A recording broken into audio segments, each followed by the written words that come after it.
ಪಡೋನು ನಾನು. ನೀನ್ ಮುಖ್ಯಮಂತ್ರಿ ಆದ್ರೂ ಸಂತೋಷ ಪಡೋನು ನಾನು. ಅರವಿಂದ ಬೆಲ್ಲದ ಮುಖ್ಯಮಂತ್ರಿ ಆದ್ರೂ ಕೂಡ ಸಂತೋಷ ಪಡೋನು.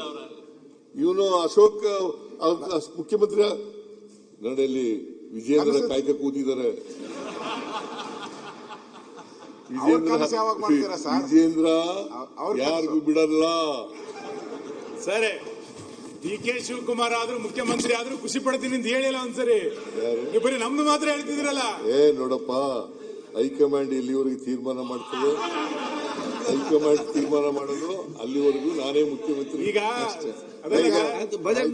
ಈಗ ನೀರ್ ಕುಡ್ಸೋದು ಕಲ್ತ್ಬಿಟ್ಟಿದ್ದಾರೆ, ತಂದೆಯವ್ರು ಕಲ್ಸ್ಬಿಟ್ಟಿದ್ದಾರೆ. ಸರ್, ನೀರ್ ಕುಡ್ಸಿ ನಮ್ಮನ್ನು ಈಗ ಡಿ.ಕೆ. ಶಿವಕುಮಾರ್ಗೂ ಒಂದ್ ಗತಿ ಆತತೆ ಅನ್ಸುತ್ತೆ. ಅಲ್ಲ, ಅಶೋಕ್ ಮುಖ್ಯಮಂತ್ರಿ ಆದ್ರೂ ಖುಷಿ, ನಾನು ಮುಖ್ಯಮಂತ್ರಿ ಆದ್ರೂ ಖುಷಿ, ಅರವಿಂದ್ ಬೆಲ್ಲದಾದ್ರೂ ಖುಷಿ, ಶಿವಕುಮಾರ್ ಆದ್ರೂ ಖುಷಿ ಅಂತ ಹೇಳಿಲ್ಲ ಒಂದ್ಸರಿ.